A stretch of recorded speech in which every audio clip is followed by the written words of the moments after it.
Cancer सर्वांगीण मार्गदर्शन भाग 46 वैद्य दिलीप गाडगीळ पुणे।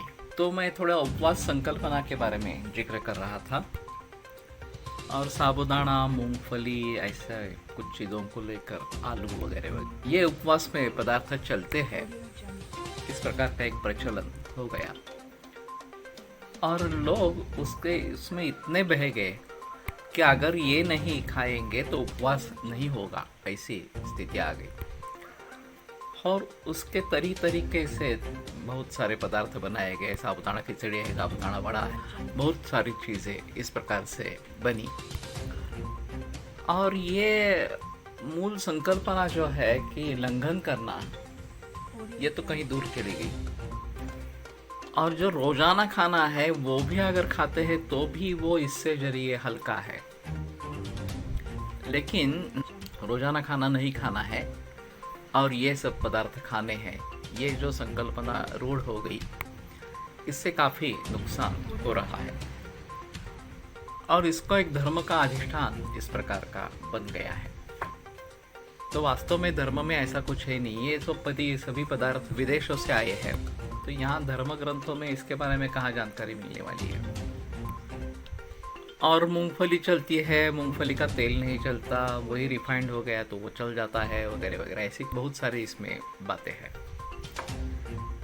तो कहने का मतलब ये है, अगर आपको रुचि पालट चाहिए, कुछ अलग चाहिए, तो कहीं एक आध बार खा लिया तो एक अलग चीज़ है, लेकिन उपवास के रूप में इसको खाना है, जबरदस्ती खाना है, बहुत मात्रा में खाना है, यह अग्नि पर हमारे अत्याचार इस प्रकार का है।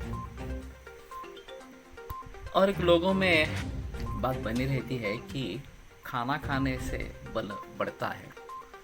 इसमें वास्तव भी ऐसा नहीं है कि जो भी हमारा आहार है वो नहीं खाएंगे तो शक्ति कम हो जाएगी, लेकिन इसमें ऐसा है कि अगर उसका अच्छी भली भांति पचन हो जाए तो उससे बल मिलता है, शरीर की वृद्धि होती है। अगर भली भांति उसका पचन नहीं हुआ तो उससे आम नाम का एक विषय तैयार होता है और वो काफी रोगों का कारण इस प्रकार का है। नानल सर ने एक उदाहरण जर्मनी का बताया था कि एक अस्पताल जो केवल रूमेटॉइड आर्थराइटिस को डेडिकेटेड है, जो संधिवात जो है जिसको रूमेटॉइड आर्थराइटिस कहते हैं, तो एक रुग्ण वहाँ पे एक बिछाने पे था, पूरे संधि जो है, गुड़वे जो है, वो सूजन उसमें थी, काफ़ी दर्द होता था। और नानल उससे बात करने लगे कि उसका खाना आ गया, तो बोला देखो ये क्या होता है। तो उसने खाना ठुकरा दिया, मुझे खाना नहीं चाहिए, मुझे भूख नहीं है।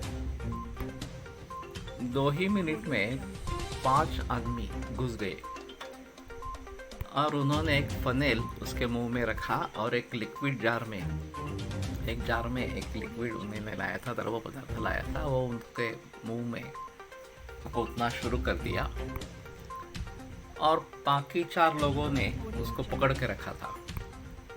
तो ये जिद करते रहे कि मुझे नहीं पीना है, नहीं पीना है। फिर बाद में उल्टी हुई और वो सब चले गए। फिर नानल्स जब डॉक्टर से बात कर रहे थे तो डॉक्टर ने कहा ये रोज का नाटक है इस मरीज के बारे में। वो मूर्ख है, समझता नहीं है कि खाना खाने के बगैर शक्ति नहीं रहेगी, और शक्ति नहीं रहेगी तो रोग का मुकाबला कैसे करेंगे। तो इसी तरीके से वो करता रहता है और उसी तरीके से हम उसको ज़बरदस्ती खाना खिलाते रहते हैं। तो नानल ने कहा कि एक बार आप करके तो देखो कि जब तक वो मांगता नहीं है तब तक खाना नहीं देना है, आप ऑब्जर्व करो क्या होता है। तो कहने का मतलब ये है कि यदन्नंदेह धात्वो जो बलवर्णादि पोषकम तत्राग्निर्हेतुराहारा नह्य पक्वाद रसादया, ये सूत्र है चरक का, कि जो अन्न बल वर्ण अग्नि वगैरह का पोषण करने वाला है उसमें अग्नि ये हेतु है। अगर वो अच्छा काम नहीं कर रहा तो इससे फायदा नहीं बल्कि नुकसान होता है, तो इससे बल नहीं बढ़ेगा, उल्टा नुकसान होगा।